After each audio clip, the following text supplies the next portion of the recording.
Welcome to Fireside Chats with Sera Melini. Hi.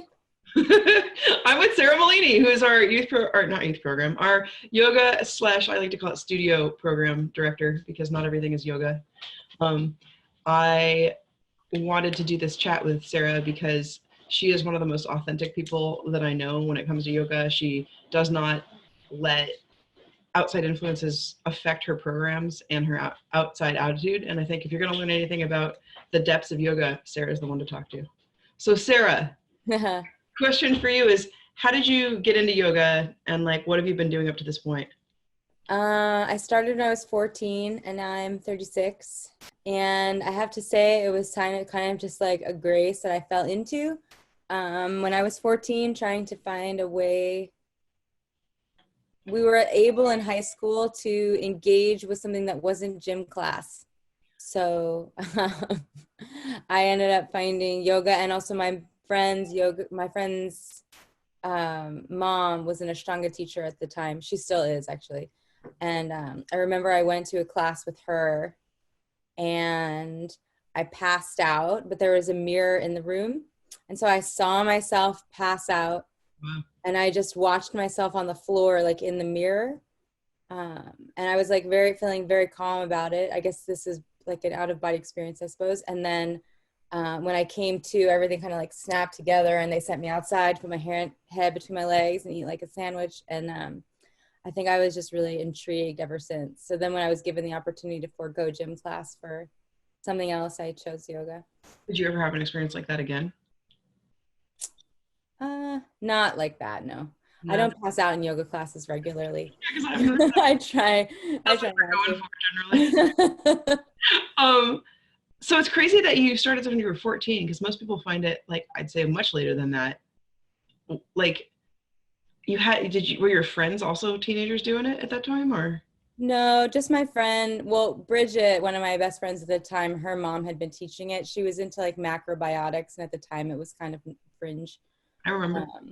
Because she would come to my house to eat junk food, and I would go to her house to eat brown rice. And that she was the only person I knew who was involved, but it wasn't like a hip thing really at the time. Baron Baptiste had just moved to Philadelphia to train the Eagles, and so he was influencing the gym that was hosting the yoga program. Mm-hmm. And my mom and I also did it together. Oh, cool. Like above a dentist in an abandoned, kind of like a really strange, empty. That was my experience with yoga at that time, is that it was always in very small, random spaces. Mm-hmm. And how does that feel now? How it's evolved now, it's almost always something kind of fancy. And I think the random spaces have charm, but they're also not focused. Okay. Space, like a random office space that someone just moved out of. Mm-hmm. It's not it doesn't have good vastu, I guess, the focus of the room isn't put together, but there also can be spaces that are so fancy you can tell that no one who created it knows anything about yoga. So it seems like that's probably the thing that's stuck with you the longest. I mean, I do the math on that. It's 22 unbroken years of yoga. Some of it was a little broken. Yeah, that's fair. But only for when I was in college, it was hard to find yoga in Chicago at that time. Bikram was very popular. Eventually, I found a studio in Chicago proper. I was in Evanston. Mm-hmm. But yeah, I think because, I was supposed to be an actor, and I was pursuing that really seriously. And I had tunnel vision. And so yoga was just something that I did because it made me feel, it kept all the parts together.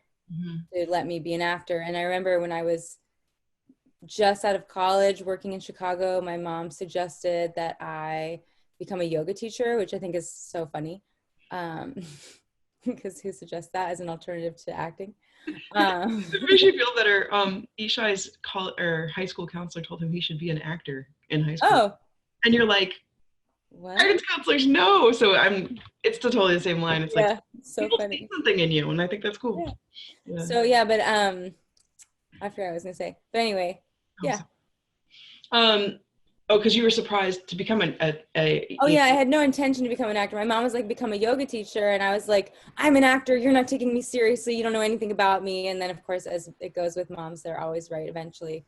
And so, yeah, when I moved to New York, I was still practicing yoga, and the teacher I was studying with in Chicago recommended a couple yoga studios, and I tried a few of them and just bought like an unlimited pass. And I basically lived there because it was like on 28th and 5th. It was called Sankalpa.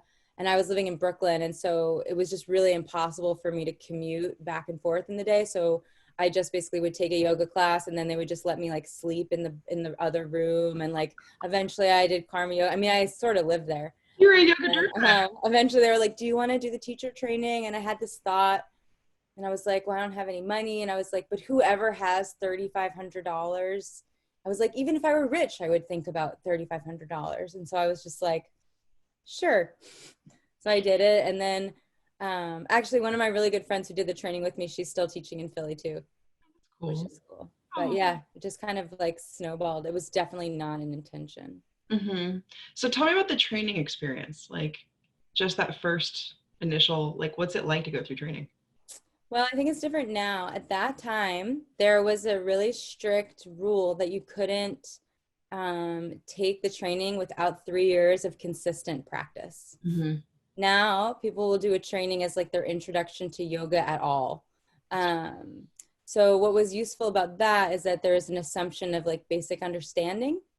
And so, you know, it was a strangely, in some ways I think about it and I'm like, wow, it's so generic. But in other ways, like it created a really solid foundation. Because it allowed me to get really specific in what I was interested in after. And it just created a foundation. It didn't push me in any particular direction. I think kind of like high school gives you the basics. And then through understanding the basics, you figure out what you're interested in. And then you go in that direction. And that's kind of what that training did for me.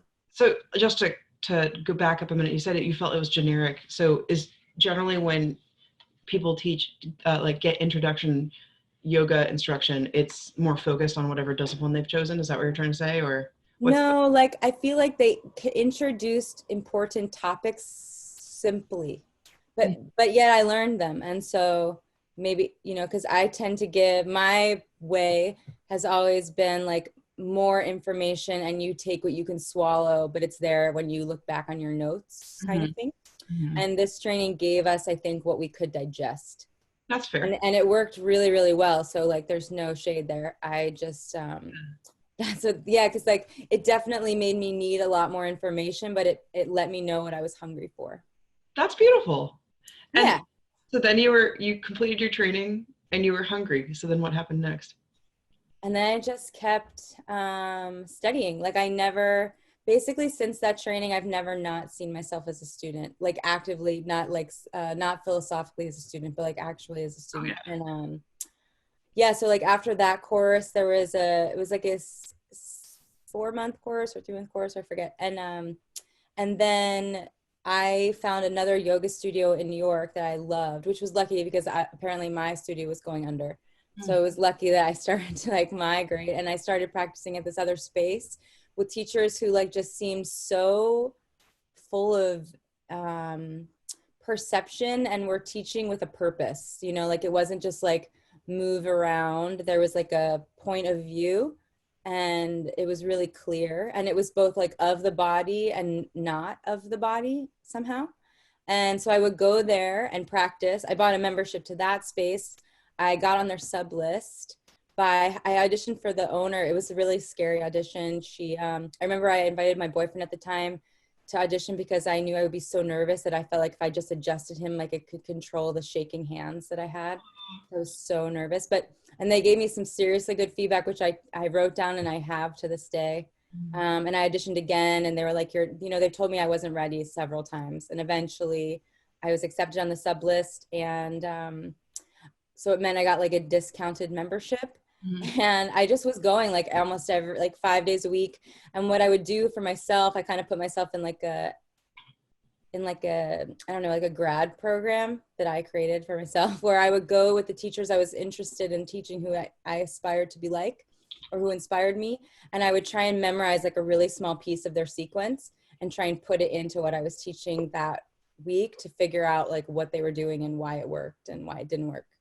It usually worked, but like why what I was doing might not work with what they were teaching. And so then I got to understand like sequencing. Mm-hmm. I'm kind of shocked, like the way you're talking about it, it sounds like auditions, honestly. And I feel like my perception of the yoga culture is like everyone should accept me for who I am, and I wouldn't expect there to be a lot of rejection even from a newer teacher. Is that? There used to be more. I mean, maybe in bigger cities there is, and I sort of appreciate it because, you know, it takes a lot of work and education and study to be an effective like educator and not like a guide. I don't know if guide is the best word, but and so I think, you know, like at that time we were getting feedback. You know, if you wanted to be part of the community, then you had to be open to the point of view and believe in the point of view and then be open to feedback. And there was like an aspect of curiosity that was, you know, that was like kind of inherent. Really? Yeah. I guess my external, as just somebody who's been a student in yoga classes, is that I don't see that at all. Is that part of the experience of being an instructor generally, or do you think that that was your experience and now it's changed? Or I don't know. I think it's probably changed because there are more studios, but I do think the studios that have been around longer maintain that point of view. And that's actually, I think, how when I like envisioned like running the PADS program, that's kind of what I have been envisioning and like working off of, because I think it's really important to have like a standard and a philosophy. And those are all the studios that I admire have this, and that because otherwise, like, especially in a town where everybody teaches, all the same teachers are teaching everywhere, then what's the difference between taking a class with someone here versus here? And if you can understand the philosophy of the place where you're teaching, it can actually make what you're teaching at that space specific. do you think, oh, sorry, go ahead. Oh, it's okay. And to me, yoga is all about specificity. So my question on that is, do you think the students perceive that? Because sometimes I feel like, again, this is me just external, like my experience is really only the yoga studio that we have had and then home I've done. So I don't know, but like I've heard people speaking about like, oh yeah, I joined whatever studio and I just go to whatever class and I just do it. And so that perception of what you're talking about, which is, again, obviously I'm on board because you're our director. Does that align, do you think, with students, or are there like, it does only align with the like special students that pay attention and truly commit? I think it depends. Like in New York and probably in LA and in San Francisco, I think because there's a bigger pool, things can be more specific. And there's going to be a larger pool of students who are interested in being students of yoga as opposed to practitioners of yoga. Can you explain so I think that's part of it. And I also think it has to do with like, I think it's something that's taught. I don't think it's something, because, you know, we're all just inheriting whatever random thing we learned yoga is. And so if the yoga that we take will either support or contradict that. So I think it just kind of depends. But I think, and this is what I try and do with myself as a teacher, is that like, if someone who's not interested in yoga takes my class, they can get that out of the class, but there'll be like a seed of more. And then the students who want more, it's there. Love it. So you were saying students versus practitioners. What's the difference there? What does that look like to you as an instructor? I don't even know if that is a good terminology, but it just came to my head. I think a student of yoga is someone who's like a seeker of yoga, like as a science and as like a life practice. And a practitioner of asana is someone who's doing postures. And not thinking about more than that. And I would assume that most people come in trying to practice the asana and then get the bug somewhere. Do you think the bug comes internally, or is it the instructor? Or what do you think? I think it's both, but I think it should be in the instructor because you emulate who you're surrounded by. And one of the things I talk to with the trainees that I teach when I'm running the teacher trainings is like, when you walk into a yoga studio and you're practicing with a teacher as opposed to an instructor, like a teacher, like you walk into the room, if you're interested in learning, something specific or just like open to the process of yoga, I think you walk into the room and then you basically give, in some, like at the beginning, you give your, it's called buddhi. It's like your discerning principle you give to the teacher, like you would in school. You know, you're like, trust they'll teach you how to do math. And then you get it back. And like when you have a good teacher, they guide your discerning principle, and then you inherit it back so that you have their wisdom as like part of you, and then you impart it again. And so that's like what I think a teacher of yoga is. So you go into the class and you give your buddhi temporarily to the teacher. And that's why it's good to have specific teachers, because if you give your discerning principle to everyone, you become codependent, you know?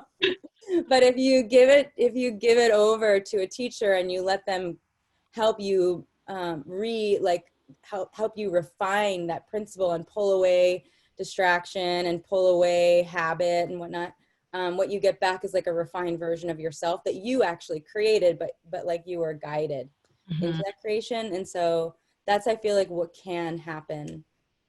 And that's what's happened with me. And those are the teachers I seek. And so I'm going to dial back because I love this and I'm going to get to this again, but I want to do it kind of like in a, like I said, start big and then refine as we go. Sure. So it is beautiful to hear you talk about this. I also know that you do teacher trainings all around the world. And by that, I also mean like just in the United States, elsewhere, and things like that. You practice at home. I don't know. Do you have a local teacher here, or do you have people elsewhere? No, I don't. I have the most recent asana teacher I studied with. His name's Andre Lapa. The last time we were together was in 2016, but he really like blew the top off the way I thought about asana. A lot of the teachers I study with are somewhat rogue, which I love because I think yoga is very revolutionary itself. And so it is a rogue practice in some ways. How so? Because it's about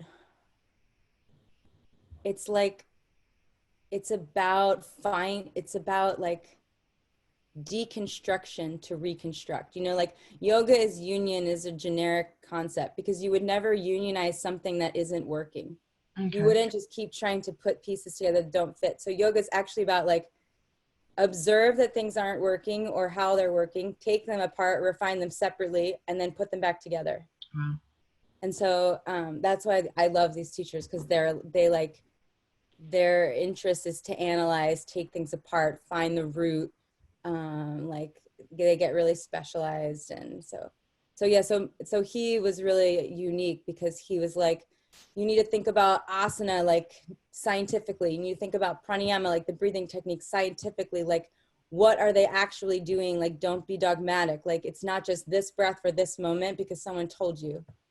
You know, like understand why. And this was really useful because like 3 years before that, I started getting interested in Ayurveda, and Ayurveda, it asks those questions a lot. Like, you can't, it's not like there's no magic pill for every person. Like, it's all about qualities, which means that you have to be able to see something and take it apart into parts and then observe the like union or disunion, basically. So, yeah.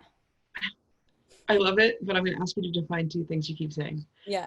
Specific yoga? What do you mean by that?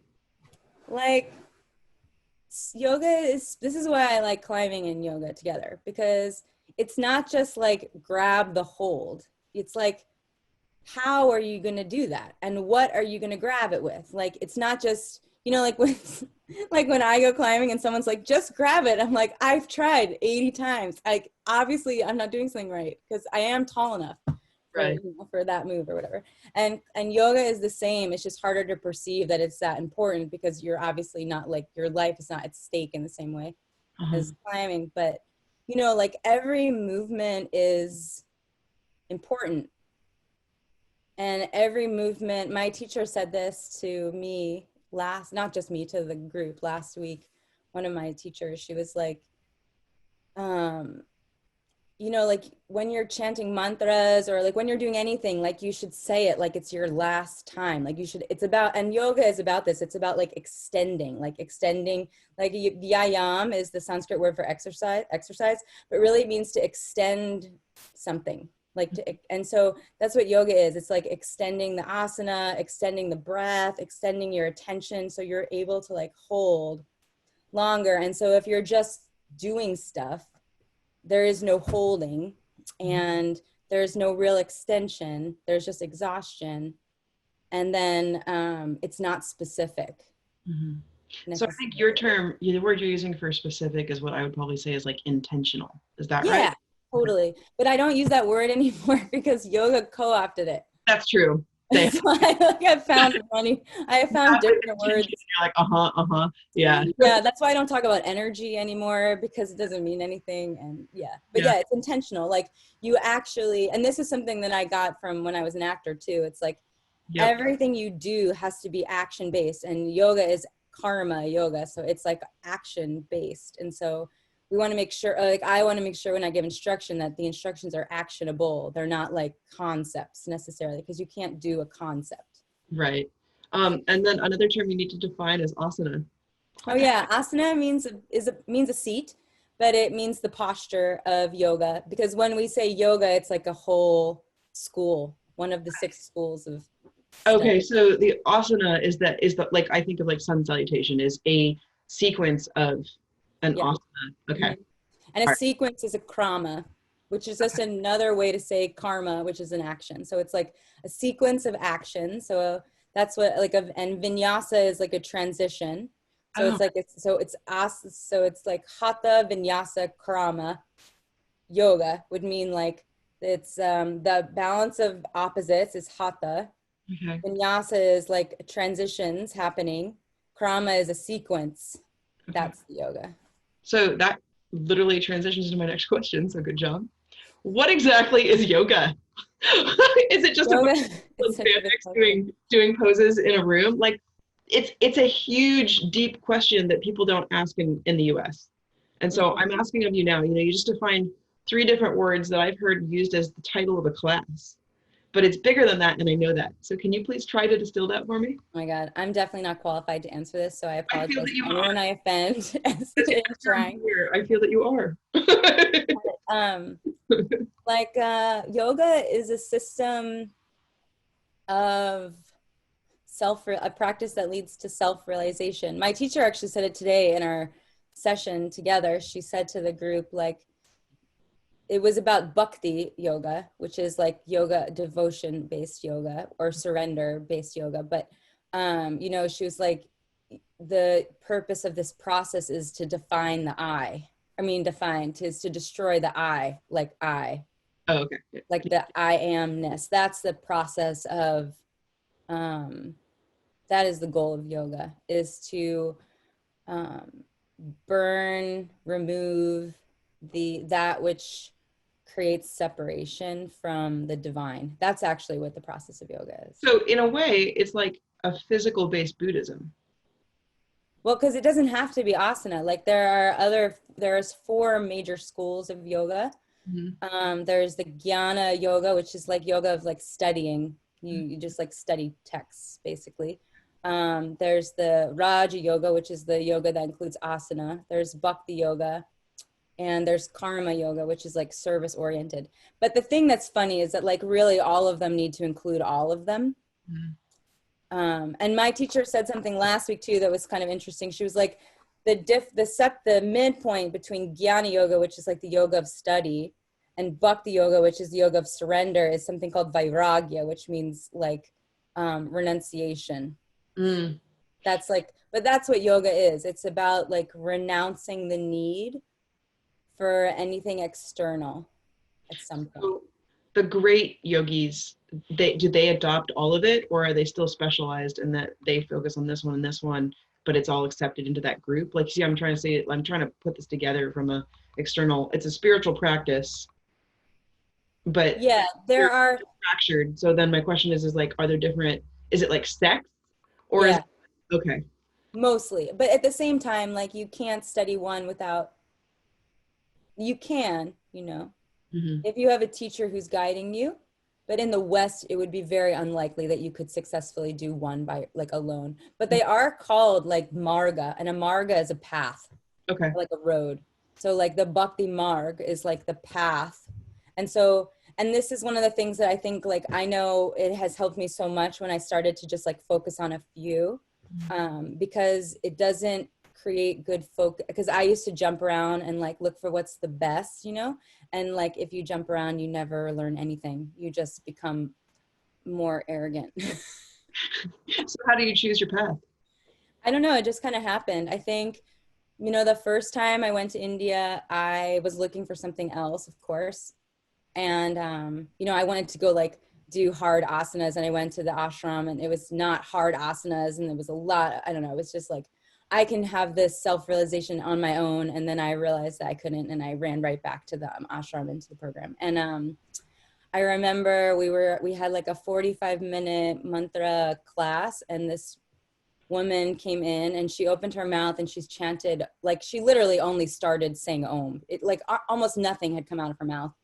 And I just like broke down in these tears of like, it was like, I don't know, it sounds so cheesy in an interview, but it was like really, it was like grief and love, and like I was moved by the beauty, but it was just like, I don't know. So anyway, I just basically started chanting from that day onward. And because I had been acting, I had an issue with my vocal cord. So I couldn't sing probably for the last 10 years. And I refused, and I probably could have started to sing a little earlier, but I just refused at that point because I was just sort of afraid. And so I just started, they gave us this little book of all these like Vedic mantras, and I just learned all of them, and I started chanting them in every yoga class I taught at the beginning and the end, mostly for myself. And so I think like my whole relationship with yoga is that like I fell into the grace of whatever I was needing. I love it. Yeah. And so it's so essentially, again, westernizing this as I do it, it's a religious practice essentially, or spiritual practice that's originated out of India. Is there a specific religion that follows it, or is it its own thing? I think it's often a Hindu practice, but I don't know. I don't know enough about the details of the religion now to. And the language that's used is Sanskrit. Sanskrit, yeah. Okay. Yeah. Sanskrit, sorry. No, it's fine. Yeah. Yeah. So, and the name, everybody uses those names. And I'm going to ask you the heavy loaded question before we get to the more functional stuff, which is, again, we have studios in which we all wear spandex and chant Om and do whatever. At what point are we appropriating a culture? Do you know what the line is for that? How do you feel about it? Because I know that that's something personal to you that you worry about. Yeah, I don't know. As a white person, I don't know. I try personally to make sure I'm surrounded by teachers who are Indian and who have studied for a long time, and or sometimes have studied for a long time. I don't know. There's definitely a line. I think I've stopped being interested in making people comfortable, because I think yoga is a practice of making people uncomfortable, like allowing discomfort to be present.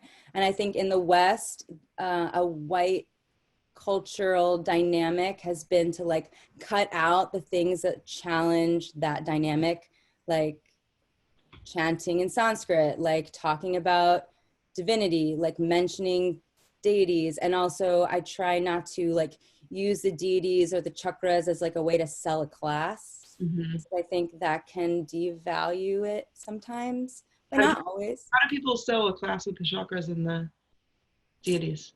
I mean, I'm going to offend so many people, so it's fine. I'm just curious. This is Authentic Yoga with Sera. Yeah, this is just my opinion, but like, who am I? But I think, you know, like, personally, I don't think you can open the heart chakra without a lot of practice by just lying on a bolster. Okay. People who have practiced for a really long time can absolutely do that, but they also wouldn't need to lie on a bolster to open their heart chakra. That is a great example. So thank you. I get that piece. Yeah.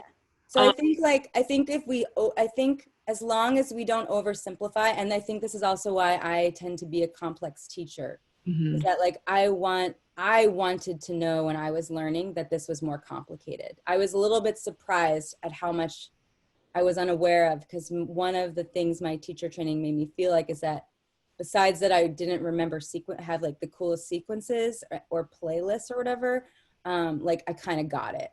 Mm-hmm. And then when I realized that I didn't even have one drop of the ocean, I was shocked. Mm-hmm. And so now I just want people to know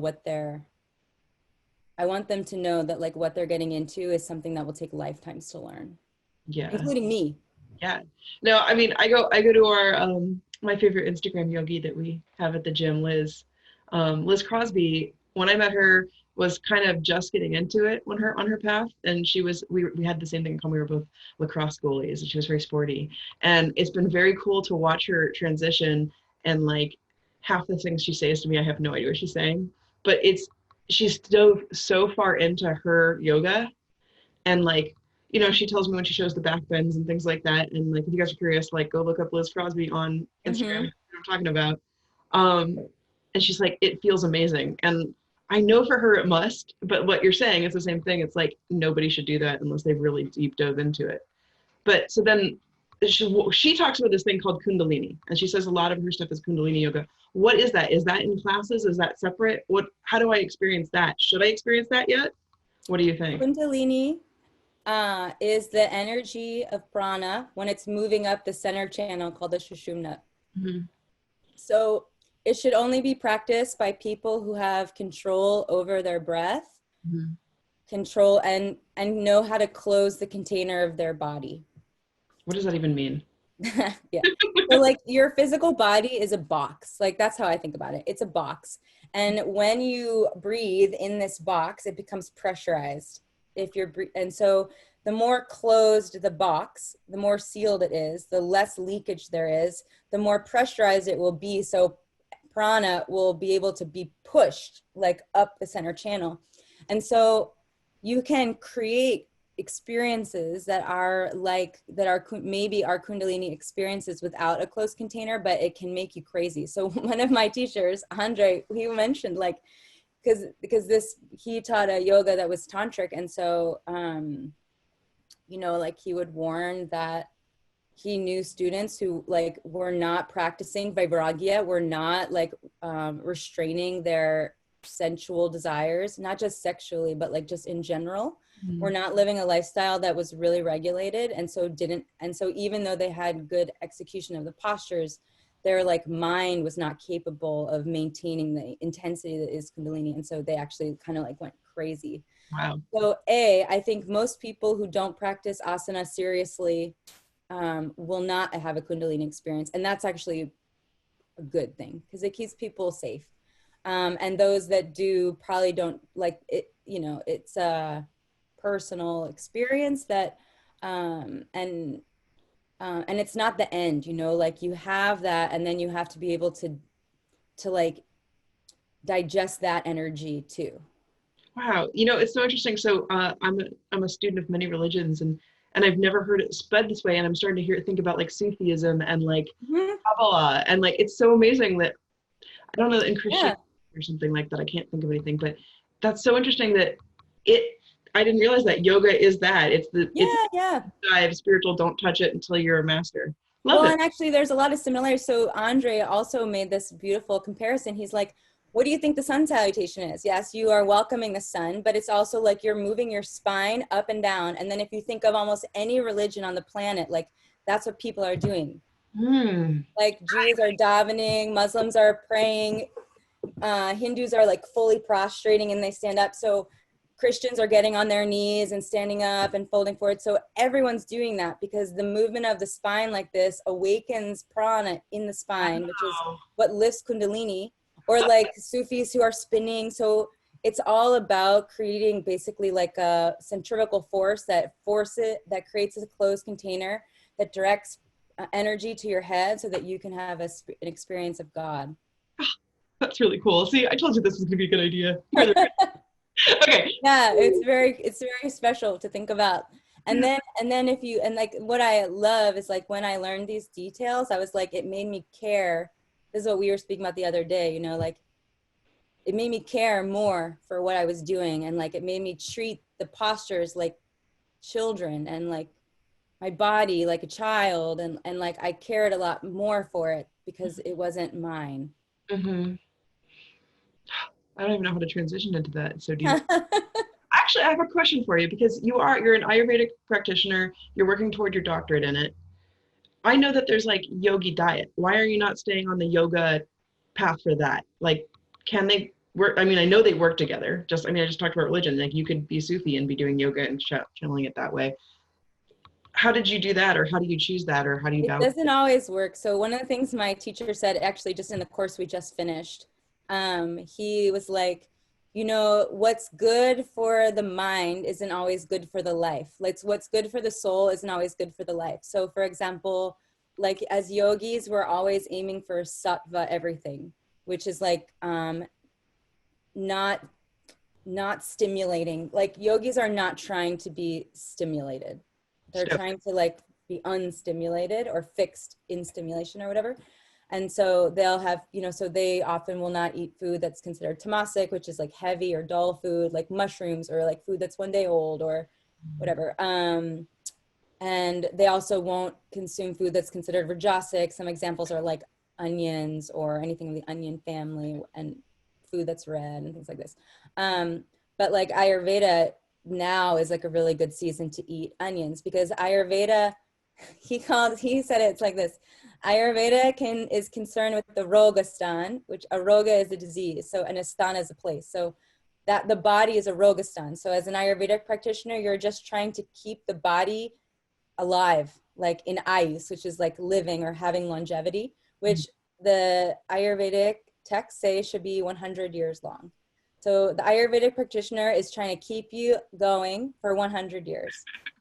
And there are a lot of yogic principles that will assist you in doing that, you know, like having control of your mind and having control of your senses, which yoga provides, will make it more likely that for you to live 100 years if it's your karma.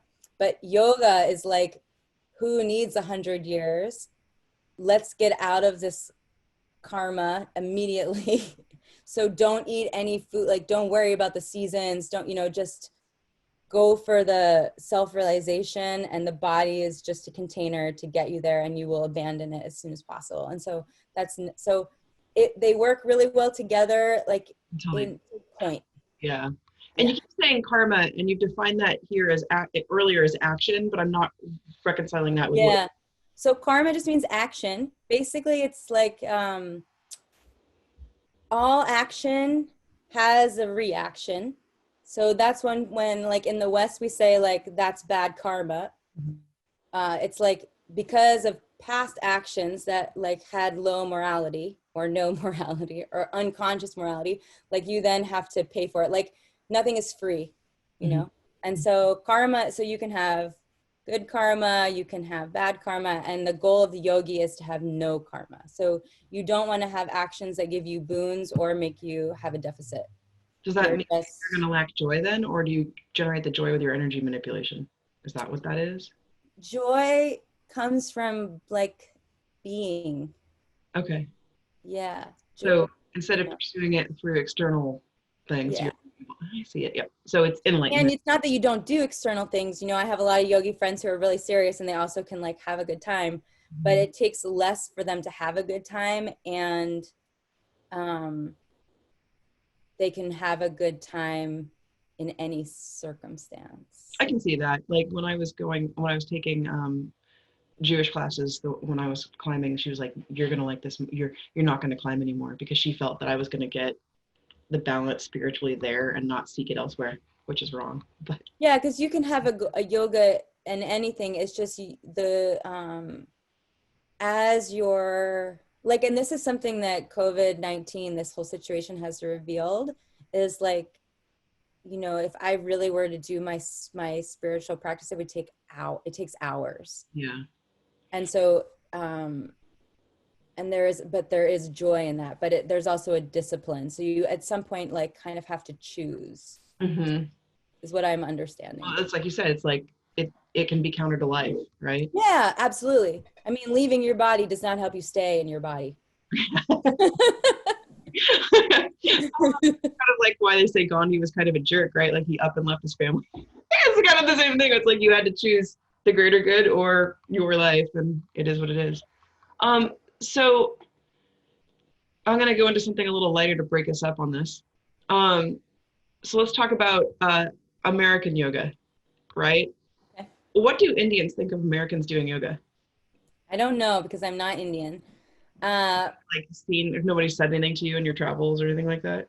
No, I think, I think like if you're respectful, people are usually excited, like when I'm at the airport and people find out I am doing yoga, we have a really cool relationship and conversation. I had one when I was coming back from Thailand this year. I spoke to a man who was going to a jewelry show in, I forget where, in Bali or because we were in Bangkok. So he was going somewhere else, or in Kuala Lumpur. And he was telling, like, once he found out that I was studying Ayurveda, he started telling me about his spiritual practices, and his brother started talking. And it was like, but not everyone agrees, and I understand I like recognize and understand the frustration that probably is, that I know is felt by some people who see America and the white people teaching yoga and get really frustrated. And I totally respect that and understand that. Yeah. But I think, and I don't have a solution to this one, except that I think, like, I know for me, when people are respectful of things I care about, I want to talk more with them about it and share. And when people are disrespectful of things I care about, I want to judge them really hard. Aren't you supposed to be above that? Isn't that the whole point? Yeah, but I'm in the process. I'm still working on it. Still no. Yeah, I don't know the answer to that. I know I think about it a lot, and I am aware of myself, and I know what I am. But well, I think that's probably why you're attracted to it too. It's like the other day I realized, like, why are my hobbies ones that are almost opposed to who I am? It's because I'm attracted to trying to fix it, I guess. I don't know. So, it's going to be a life challenge to make me insecure in my places, right? So, same thing. So, one thing that's been interesting to me, again, I started doing yoga not as early as you did, but kind of same era, because I'm a little older than you. And we didn't really care about yoga clothes and stuff like that. And it's been this like expansion of the clothing. And in fact, here I am yapping about it. I got my Pranaj sweater on. Does the apparel actually have a connection to yoga, or has it just been like kind of like, well, that's what everyone wears because it's comfortable and you can move? Or like, is there something where that came from, that there's actually like yoga clothing and stuff like that? Yoga clothing is just like when I was in India practicing, we were just wearing like the pajama pants and like a long top with long sleeves. How do you keep and usually it was white. If it's like and very loose. I probably, based on what my experience as an actor, my acting teachers always asked us to wear tight-fitting clothing because people wanted to be able to see what our bodies were doing, to give instruction on that. And I have no idea. So this is like from total ignorance, but I assume it comes from dance. It's like being able to see what the body's doing, because in the West, yoga is very body centric. And so, it's like alignment based. And so it makes a lot of sense. No, I think that's my guess, but I actually don't know. I'm taking it. So how often should you be practicing yoga to get something out of it? Like, if I decide, all right, I need everything Sera said is like music to my ears. Like, what's the minimum I can do to be able to get something from it, do you feel? I think the Yoga Sutras say that to practice yoga well, you have to do it a lot for a very long time. So, so like when you go to a PT and they're like, you need to exercise, and you're like, okay, so what, like 1 time a week? And they're like, 1 time a week will keep you out of my office. And then they're like, okay, so you're like 3 times a week. And they're like, 3 times a week will keep you from ever coming back to this office. And you're like, okay, what about and then 5 times a week you'll perceive progression. So that's sort of my answer. And it also would need to, the only way that you can really experience progression is if you, of any kind, is if you practice with teachers who you resonate with, and then try and actually learn something while you're there instead of just being told what to do. What do you mean by that? So that's where this is literally a nice transition to my next questions, which is, how do you do that? Because I feel like when I'm in a yoga class, like literally, I think the last time I took yoga was the first class I took with you. And I was in there and I was doing it because I generally try to go to yoga classes with instructors so I can get to know them. And I know I'm no good. I know I'm kind of broken, so I don't push myself. And I pay a lot of attention to how I'm feeling at the time. But beyond that, I don't know what I should be learning or what I should be taking away. That I think comes with going. So like at the beginning you go because you want something. But this is something my teacher said today, actually. She's like, you can't, like, you need, what was the analogy she gave? She's like, if someone is full and you offer them food, the food you offer them is no good. If someone is not thirsty and you offer them even the most amazing drink, it doesn't matter. And so that's, I guess, what I mean is that, like, you have to be hungry for even, and that's why a lot of people go to yoga, because, you know, we're like hungry for something, you know, like, and I think, you know, for me at first, I thought I was just hungry for comfort in my physical body. And what I realized is that I was like starving for like depth in my whole life. And so that's what, then it just took over. And so it doesn't always have to go to this extreme, but I think it eventually it happens. Yeah, but I think if you want, like, I think committing to a schedule, committing to a teacher, because what they say is stimulating in a particular way that is maybe both enjoyable and challenging at the same time. Because you don't necessarily want to study with someone who like feeds into your, like, one's own negative, unsupportive tendencies, you know.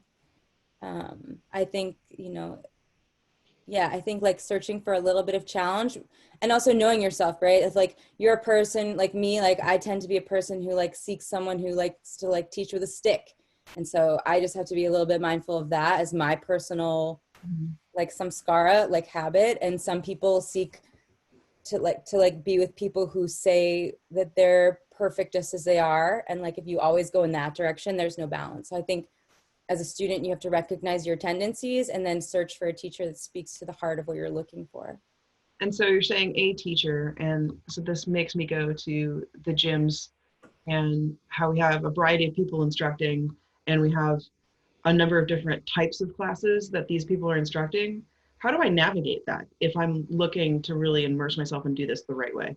So what I've tried to do with the gym in particular is because I've tried to make it so that every teacher teaches at least 2 to 3 times, which means that if you appreciate that teacher's point of view, you can actually create a schedule where you can commit to their point of view, which is all housed under the point of view of the pad, which is directed by my manipulation. So I shouldn't go and like be like, oh, you know what? I'm tight. I should go to rejuvenation yoga. I should really stay with the teacher that I like and learn from that and not see it as a physical therapy in reaction to my climbing or to how I'm feeling outside that period of time. Yeah, I mean, you can, but it, you know, it will only keep you temporarily like less uncomfortable, but it won't like allow you to figure out why you got hurt in the first place. You know. And the other thing is that usually, you know, at one point classes were smaller and you just literally study with one person and they knew you, and so like the class was specific to not just your physical needs but your psychological tendencies and your energetic tendencies and the goals of yoga and all this. But and so if you practice with different teachers all the time, no one's ever going to know you, so then how can they actually be of any service? Yeah, and we've had that conversation before where you think actually the true way to practice yoga is really one-on-one, like being able to get the foundation that you need. And I think that was very illuminating for me when you said that, because I look back to when I was able to practice yoga more regularly, and I did have teachers that I very much liked, and they did know me, and like I'd be in the middle of class and they'd be like, not you don't do that. Because again, like I said, I'm pretty broken. And so I had somebody who was ultra protecting me, and when they did adjustments, they knew exactly where I was allowed to, and they knew where to push me and where not to. But then, you know, obviously again, it's still a group setting. Like it's not financially accessible to most people to practice one-on-one. No. And So that's why goal is important. Yeah. And so that's got to be an intrinsic goal you're setting for yourself. And then can you come up to a yoga instructor afterward and ask for support Yeah, appropriate or yeah, yeah. Okay. totally. Like I don't give that many physical adjustments anyway, but I never adjust anyone who doesn't seem to respond to instruction A good way to see it. because they're not hungry. Mm-hmm. Because they might not be able to hear yet. Maybe they don't hear me, you know, it could just be an issue of a relationship. But regardless, me touching them and physically adjusting them isn't going to make them remember it. You know, one of the things my teacher said in New York, she was like, to me as a student and to us as a student, she's like, you know, if I give you an adjustment, it means that you should remember it and that you should technically be able to find it on the other side. Like, and I don't think that's the culture now. I don't think there is as much interest in like being responsible for yourself as a practitioner and like listening to the instructions, not just as something to do, but as something to digest and like make your part of your own language. And that's why it's important to find a teacher that you trust and admire, because you're allowing them to put their words in your head, and then they should become your words in your head.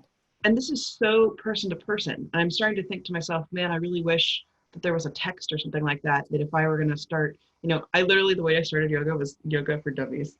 So, I did it at home in my dorm.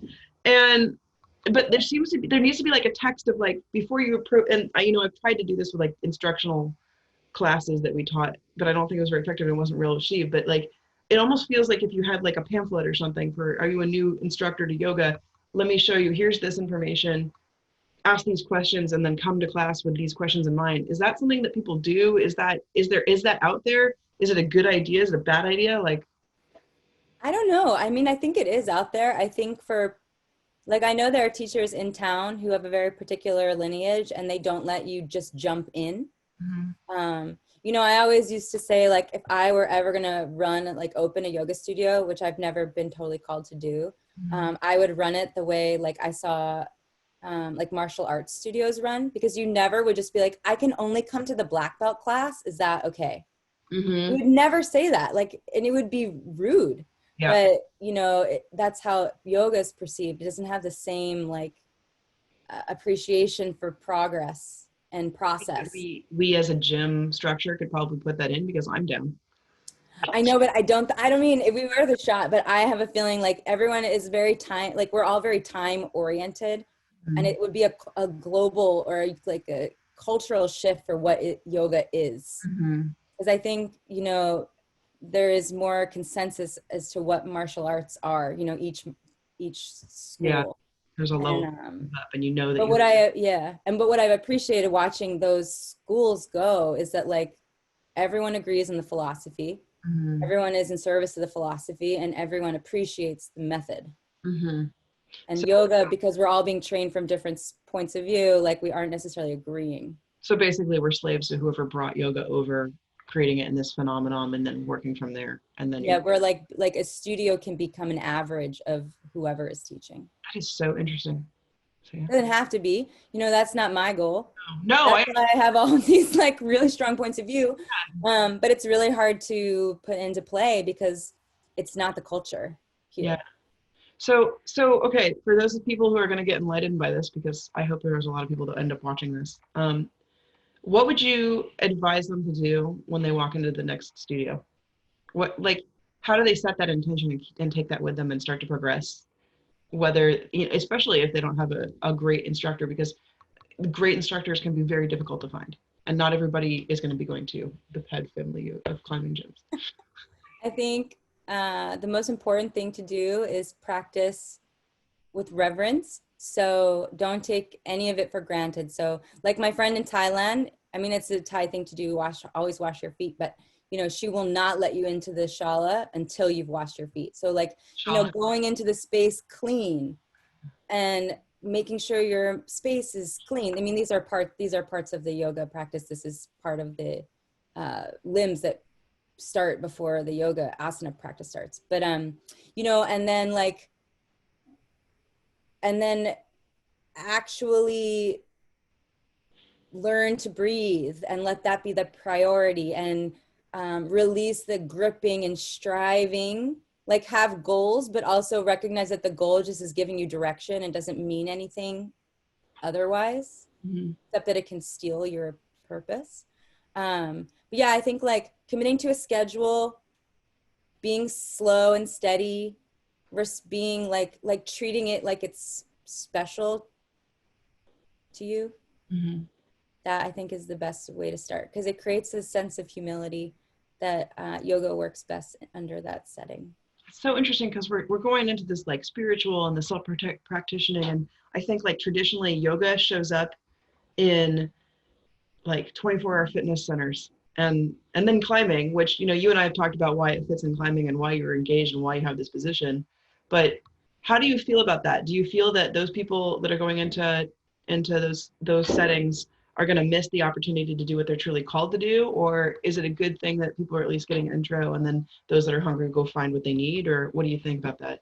I feel like it's mixed. Like part of like my first teacher said, not my first training teacher, not my first yoga asana teacher, but she said, you know, like whatever gets you in the door is good. Yeah. And I agree, but only to a point, you know, because it can become destructive after that. Okay. Excuse me, but guess what happened? Hi. Hi. Sorry. Anyway, we're almost done. I want to end this with, do you have a message for anybody who wants to do this? Anything you wish that people knew when you were doing classes, when you were doing teacher trainings? What can you do to help like them get a better mindset that we haven't addressed? I think like read some of the yoga texts, like read the Yoga Sutras, read the Bhagavad Gita, read the Hatha Yoga Pradipika. Like these would be really great ways to read the Jaranda Samhita. Like these are all books that kind of talk about the processes of yoga. If you want to like understand what's happening, and if maybe it's not being offered in the class, because the class just creates a setting for you to be as responsible as you want. So you can go to class and check out, and you can go to class and check in. And so it's kind of in your hands. So like, that's what I mean about take it like with reverence, because it can become magical. I love it. And I really appreciate your time, Sera. Like, oh, thank you. I appreciate yours. I was totally magical. I rode the wave of like very excited the entire time. And I wish that I had the ability to sustain a practice, but it does change some people's lives out there for the better when they see this video. So thank you for your time and for your passion and your life's work, really. Oh, my pleasure. This is for bringing that to us. So, all right. Well, thank you for those of you guys who are out there watching this. And thank you. You can email Sera at sera@thepadclimbing.org. And take our classes online. Yeah. All right. Take care. Bye. Bye.